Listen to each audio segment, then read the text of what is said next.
Hello and welcome to BadgerPod Gamer Gate number 11, Sad Pound Puppies. We have several authors who have taken part of the the Badger... Sorry guys, it's going to be one of those days. You had one job, Allison. I had actually multiple jobs, but anyway, Sad Puppies. Several authors who have taken part in the Sad Puppies initiative. Why don't we go ahead and just introduce who we have on our panel today, starting with Brad Durgeson, simply because you are the most of the authors. So why don't you tell us a little bit about yourself, Brad, and why you took part in Sad Puppies and so forth. Okay, I just want to make sure you guys can hear me. Yep. I'm Brad Torgerson, published for the last 5 years in places like Analog Magazine, Orson Scott Card's Intergalactic Medicine Show magazine. I'm also an author with Baen Books, and I've been nominated for, in the past, the Nebula, the Hugo, and the Campbell Award. I've won the Writers of the Future Award, and I do mostly hard science fiction. Why am I in the Sad Puppies? Well, I'd have to say the biggest reason is because I have felt for many years like the focus, and this includes the accolades of the field, have tended to go towards things that aren't necessarily popular out in the big wide world.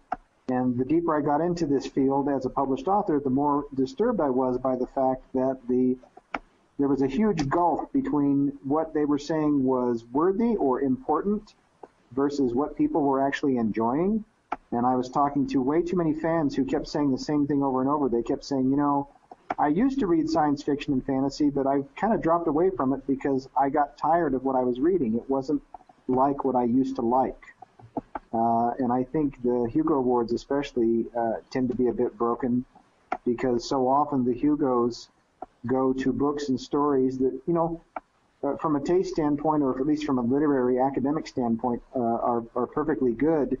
But, you know, stuff that is rousing, adventure-based, God help you if you're actually popular and you sell a lot, you know, that's almost a sign that, ooh, we're not going to give this story or this book an award because it obviously is popular, and we don't want popular. We want things that are important. And so, you know, we talk about geek conversations. It's definitely the geekiest of the geek conversations, but I feel like it's one worth having, even if it means there's drama and controversy, and I'm certainly happy to talk about it.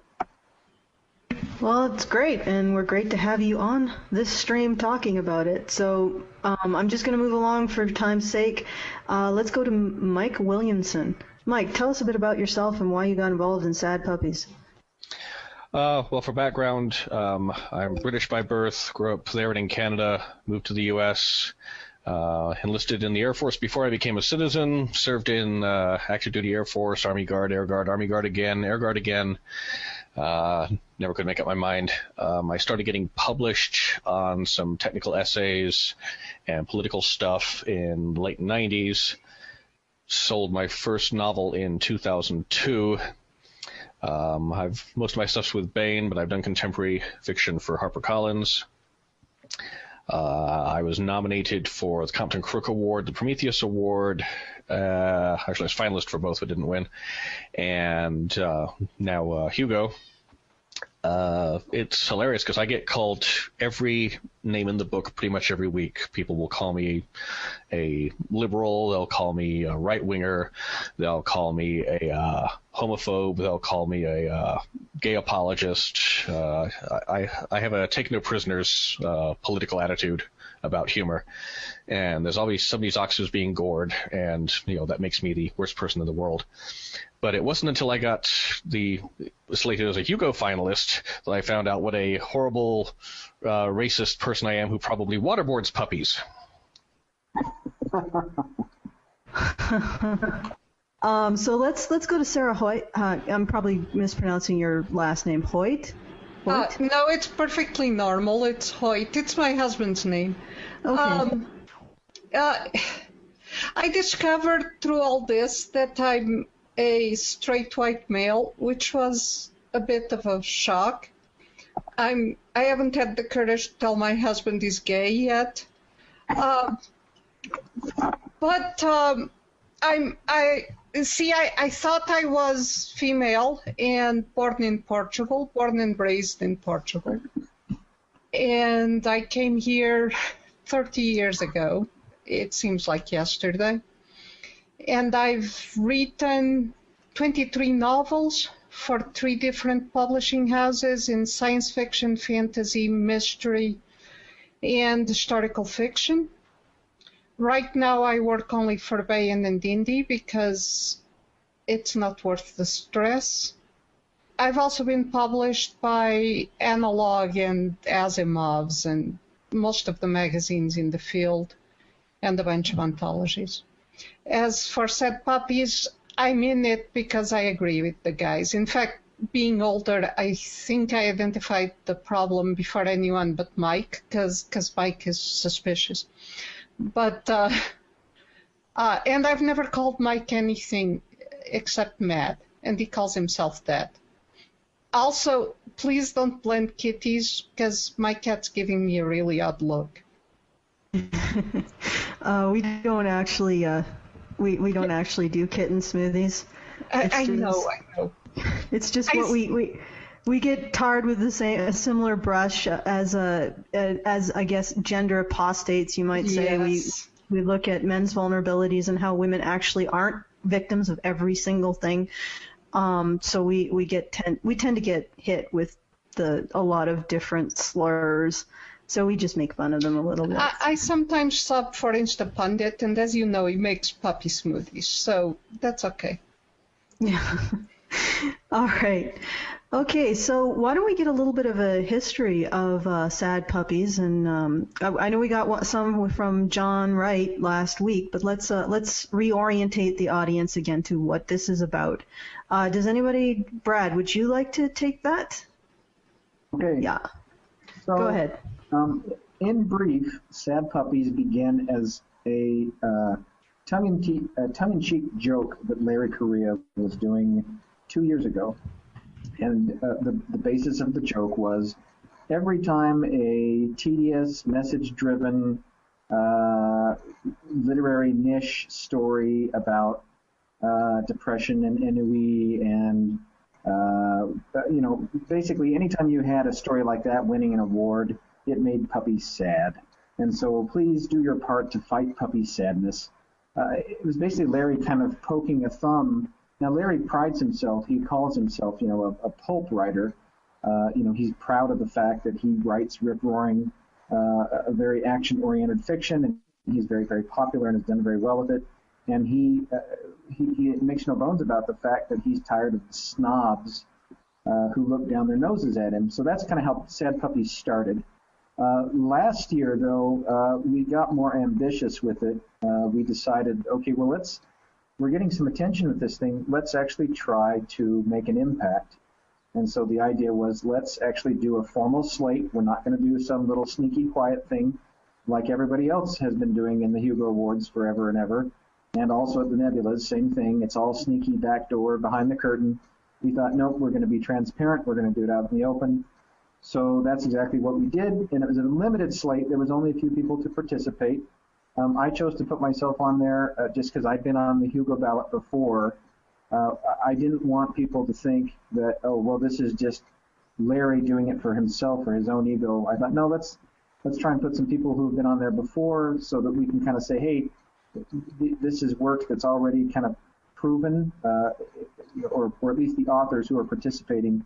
Not everybody is just trying, hey, I want a Hugo nomination because I've never gotten one. And so we actually thought, well, let's go ahead and go with that. Then we had more success than I think anybody expected. We really didn't think we would get most of the names that were on the limited slate onto the final ballot, which of course got us a tremendous amount of attention at that point. And then earlier this year, we kind of had a little in-group discussion. Should we continue with it, or have we proven all the points that are worth proving?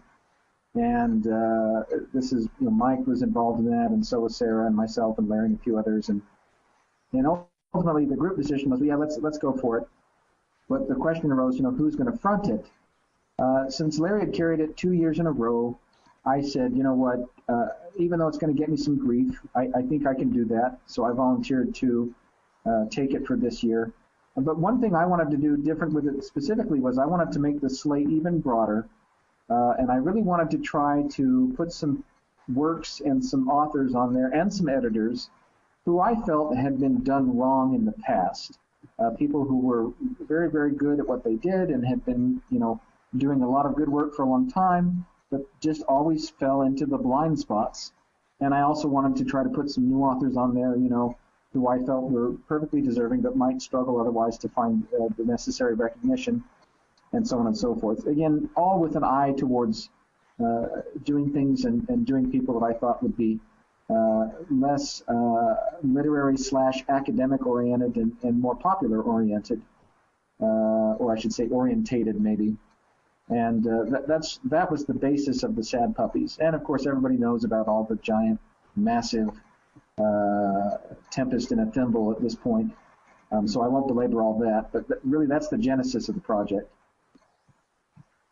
All right, Karen. Okay, well, I was just wondering if you guys in the science fiction fantasy community are aware of what's sort of been the tempest that's brewing in the gaming community and the comic book community and all of these other forms of media that tend to be enjoyed by sort of, I guess, the nerd population. Are you guys aware of any of that? Because there's a lot of it going on. I actually wrote about Gamergate for PJM very much as an outsider because I'm profoundly boring. I just write and read books. But I followed it with a kind of horrified, oh. And I wrote about it for PJ Media. I do this Book Plug Friday where we plug, well, the books of whoever sent them to us. And we do a little article in the beginning. And I did one called Bad Romance. Yes, and I did link Lady Gaga because the social justice warriors are bad girlfriends invading the personal space of nerds who have always, well, geeks, who have always been safe from them and demanding we change everything to be according to them. And of course, if we did, then they would leave us and go change someone else. So that's what I did. I wrote it under the title Bad Romance, but it was a very, it was a for outsiders, this is what's going on, because I'm an outsider. Well, actually, Gamergate has been blamed for the Sad Puppies for you guys' actions. They decided to blame Gamer. I don't know did you guys know that? No, they're seeing Gamergate under their beds. Yeah. I have no contact. I have some people who comment on my blog who are involved, but even they are so peripheral in Gamergate. I mean, they're gamers, but they're really peripheral. So.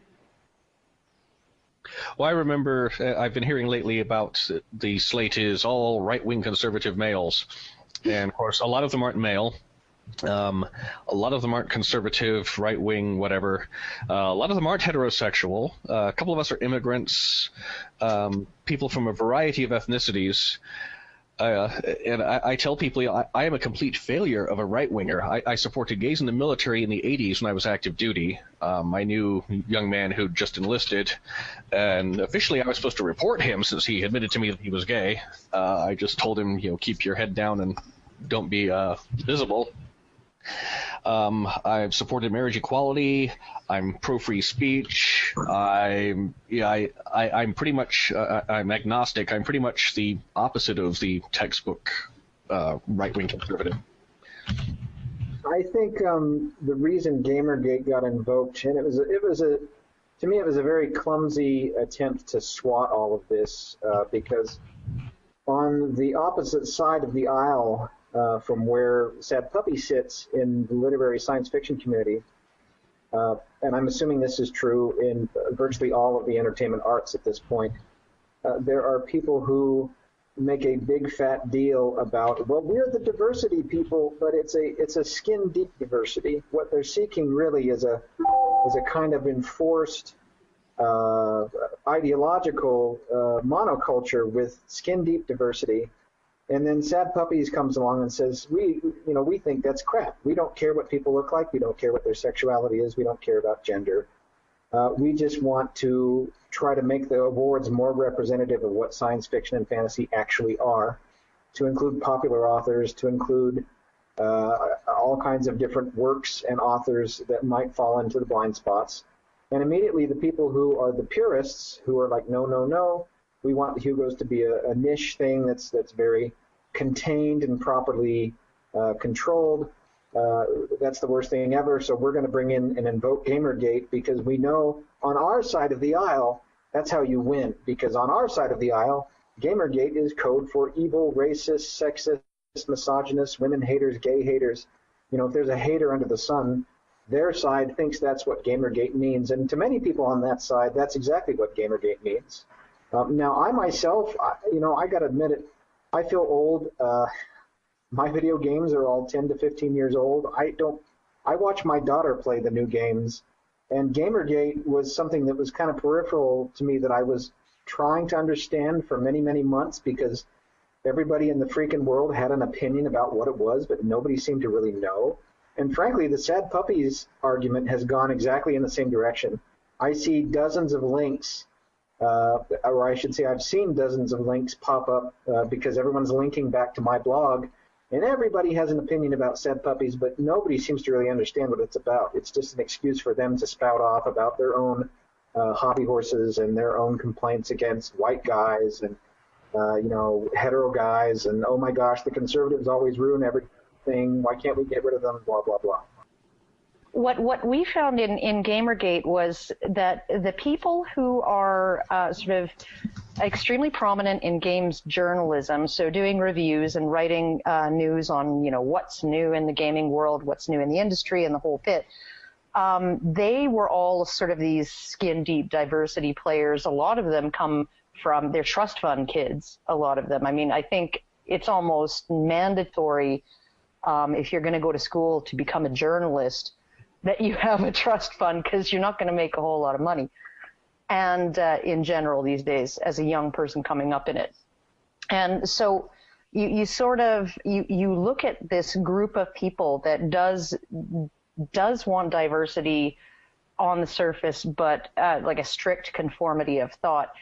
And one of the things that I've noticed, and I think Steven Pinker mentioned it a little bit, and he said that this was one of the things that got him probably the greatest amount of hate mail and death threats and stuff when he wrote The Blank Slate, was the bit on art, and how there is such a thing as an inherent perception of aesthetics, and that you cannot make the ugly beautiful just by saying it's beautiful. And what a lot of you get with the sort of the really highbrow literary fiction and the depressing Sad Puppy stuff is this desire to take something really, really ugly and say that that's what real art is.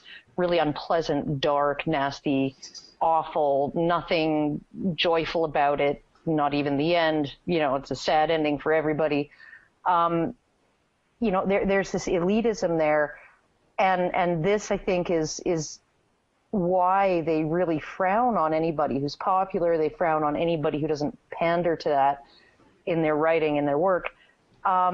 They frown on anything that's aesthetically pleasing or artistically appealing to the masses, right?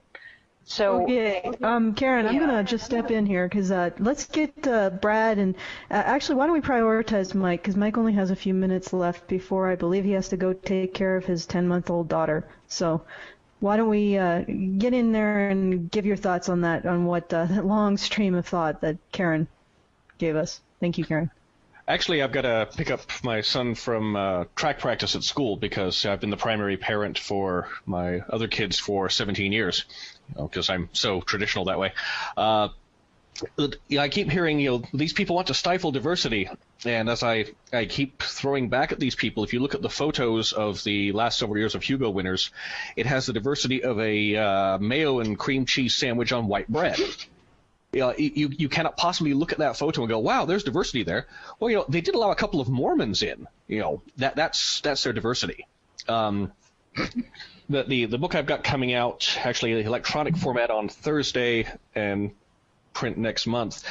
There's 10 soldiers in it, and so they're very typical soldiers. There's a Filipino, there's a black guy, there's a couple of women, one of them borrowed from the Air Force.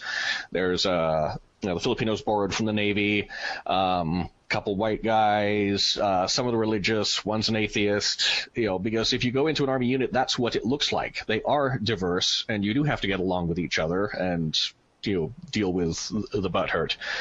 But of course, I'm such a horrible, horrific right winger who can only see things white.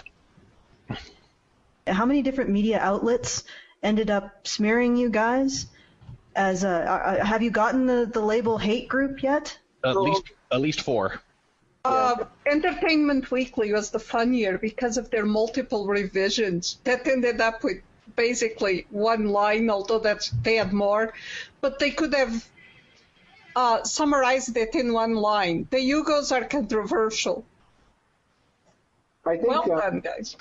Yeah, I think with the media, that to me that was the clown car arrival, because it was obvious that somebody inside science fiction who was so upset with us for coming to ruin the Hugos that they speed dialed their buddies and said, "Hey, we can feed you guys a line, and this will go wide, and we can trash them. We can get them now." And so suddenly, over like a 24 to 48-hour period, all these media sites pretty much parroted the same line of crap.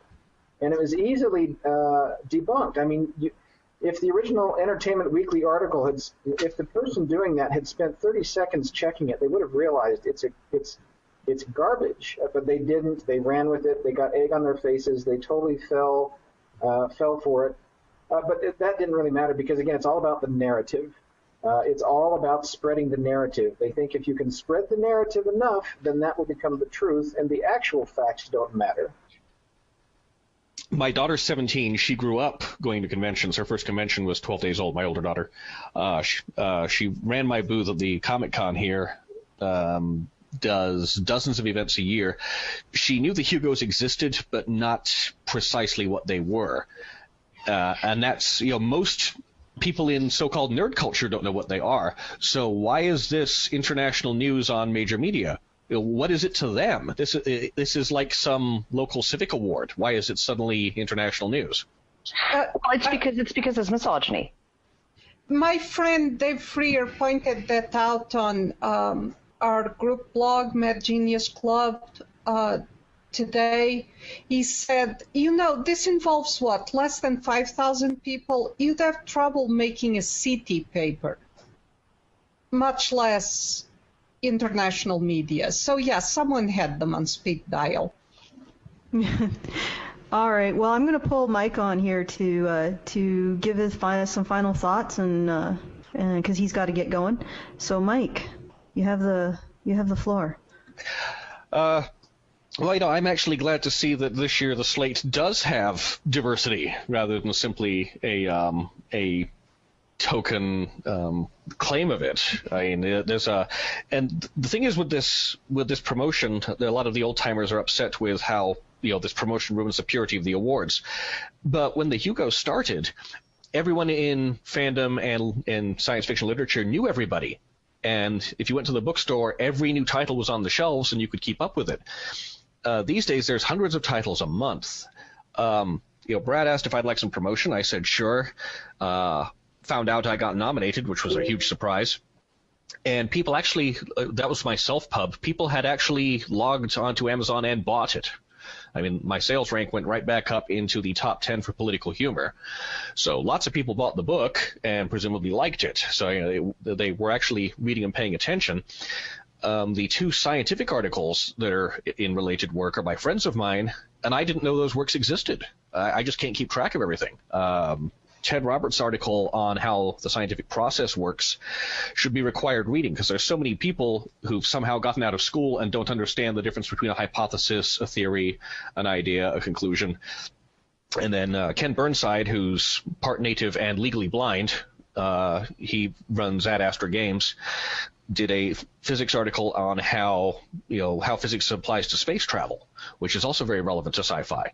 But of course, this is all some kind of manipulation, and it's a protest rather than reality.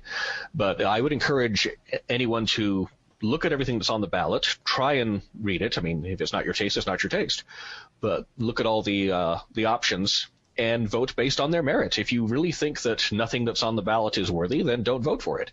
But I'm looking at the stuff I'm competing against, and I'm thinking that at least two of those are probably better than what I had to say, which was political snark and commentary. And I will feel no shame if any of them beat me. So, I just wanted to point one thing out before you continue. We had John Wright on last week, and I would think that you guys, the two of you, probably have almost diametrically opposed politics, and yet you're both conservatives. And it's interesting that you took part in this. You worked together to make this happen. I just wanted to point that out. I hope I didn't step on anyone's toes with that. I'm somewhere between. But hold on. I didn't actually work with him. I knew that. People found him interesting. I've had maybe a dozen emails with him. I knew that people found him interesting, and then Brad says that he's been nominated too. I mean, it was like great. I haven't read it. I haven't read his work yet, so I need to go. But okay, thank you very much. Thank you for coming on, and I'll try and come back. Mm-hmm. Great. We'd love to have you back. Certainly. You didn't get a heck of a lot of time to talk, so I would like to rectify that. And again, apologies for the technical difficulties. Not a problem. So thank you. And before you go, why don't you plug where we can find your work? Well, my website is michaelzwilliamson.com. All my science fiction can be linked through baen.com, BAEN.com. Mm-hmm. You can search for me on Amazon. Most bookstores, even bookstores in New Zealand, have my stuff. I should be relatively easy to find. So. All right, thank you. Thank you. In terms of the negative fallout from what's happened, do you want to address anything in particular? Any of the articles in particular of note that you were really bothered by, or you felt were really fallacious? I know that pretty much all of them were, but throw that out to you. I know for me, there were so many that exploded over the course of a few days that it was difficult. People kept asking me, are you going to respond to Salon? Are you going to respond to Slate? Are you going to respond to any of these things? Because they were all making more or less the same accusations and trotting out the same old hobby horses, I ended up falling back to a place where I was just like, look, I'm not going to bother trying to really defend anything here as much as I'm going to try and say, this is a bigger problem. This isn't even about the Hugos. This isn't even about literature. Gamergate, I think, isn't even about video games. It's about this politically correct culture that has risen over the last 20, 30 years. And in my opinion, it has seized the intellect of the nation. And it has invaded the arts, it's invaded business, it's invaded all kinds of different sectors. And to me, it's very anti-intellectual, it's very anti-diversity, because it promotes, again, a skin-deep diversity at the expense of actual intellectual diversity. You cannot say the wrong thing, you cannot be associated with the wrong people, for all definitions of wrong, which include whatever the politically correct people decide this week. And I just don't understand. Well, actually, I do. It's about fear, and I was going to say I don't understand why people don't speak out more, but they're afraid. They're afraid of what's going to happen to them. They're afraid of the media backlash. They're afraid their friends are going to ditch them, and so on and so forth. But sooner or later, the nut has got to crack. Sooner or later, people have got to have enough. Are we there yet? I don't know that we are. I hope we are. I keep hoping we are, but I don't know that we are. Well, I would say that the existence of what's happening with Sad Puppies and Gamergate and some other stuff that's going on, pushback, I would say that people are at the breaking point. They're at the point where they're just tired of giving ground and giving ground and giving ground. And the people that they're giving ground to are never happy with the ground that they have. They just want more. If you allow them in, if you allow them to dictate what you're going to do and your choices and thoughts once, they just keep going and asking for more, and until there's nothing left. And so there is no win condition in appeasing them. The only win condition is to say, no, you're not going to get me to do this thing. Yeah, Brad is right about the fear. You watch yourself all the time.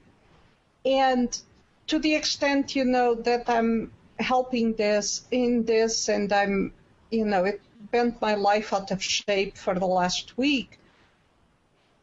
It's been an effort to make sure that the people who are coming science fiction and fantasy now don't have to live in fear, and that we get an actual diversity of ideas. Yeah, which was really what the genres are about, is the diversity of ideas. I've said before on this podcast that it's with these individuals of a certain merit, it's really about being able to exclude people, not include them, and being able to exclude people by increasingly arbitrary and strict standards. But I see that Brad has sent me a message and he's got to go. So if you want to point people to where they can find your work, either your blog or your writing work, and it's been great. So I'll cede the mic to you to do that, and then I'll get Sarah to do that, and we'll say good night or afternoon. Okay. First of all, I want to say thanks for having us on. Thanks for letting us have our say. That's more than I can say for the other side, who haven't reached out to us barely at all. Anyway, my work is available through the Baen.com website, B-A-N, that's Baen Publishing. You can also find me in the pages of Analog Magazine, Orson Scott Card's Intergalactic Medicine Show Magazine. There's various anthologies, but obviously, you can go to Amazon, you can go to Barnes & Noble to pick up the work in trade paperback form. All right, thanks, and it's been wonderful to have you guys on. I don't really think there's sides here, and I prefer to have a diversity of points of view. And it just seems like that's part of our problem, is that we can't seem to disagree anymore without throwing each other into a pit of damnation because we don't agree on everything. People come to their opinions generally, unless you have a legitimate psychological diagnosis of sociopathy, you usually have your reasons. Yes. And nobody gets anywhere by not hearing somebody else's opinion. I mean, it doesn't mean you have to agree with them, because we can discuss, we can criticize, we can talk about our differences in opinion rationally, but you don't erase their humanity. Because I do my work both indie, I'm bringing out a lot of the stuff that came out mainstream. I mean, in the traditional publishers, as it reverts to me, and I have a lawyer aggressively making sure it reverts. So I am at Baen, but I'm also at sarahoyt.com. Mm-hmm. I think I have at least one of those linked in the low bar of this YouTube. Yeah, and I'm at sarahoyt.com, which has the listings of what has come out lately, and I put stuff there when I do anything indie. And I'm also at accordingtohoyt.com. That one is because I was trying to find a blog name, and my son said according to Hoyle, and then my husband said according to Hoyt, because she likes to pontificate, as you see. So. Oh, and I will also be doing a podcast. We don't know what day of the week yet, starting probably in 2 weeks, which for Otherware Gazette, which is, I think, otherwaregazette.com. On the what I'm going to call it is the origins of our fandom, but what it's going to start with is the stuff that brought me in science fiction, and I'm going to start with Clifford C. Mack's Werewolf Principle. Okay. All right. Well, thanks for that, and you guys, if you're listening, do check Sarah Hoyt out and look forward to this new podcast. on Thank you. is it the origins of How I became a fan, although I will eventually branch out to other stuff that people say that's how they became fans. So, thank you for having me on. No, it was wonderful to have you on, and I assume that you'll also be coming back in a few weeks on this show. I'll come back, yes. To talk about your Sad Puppies 4 initiative. My friend Kate Polks, Sad Puppies 4.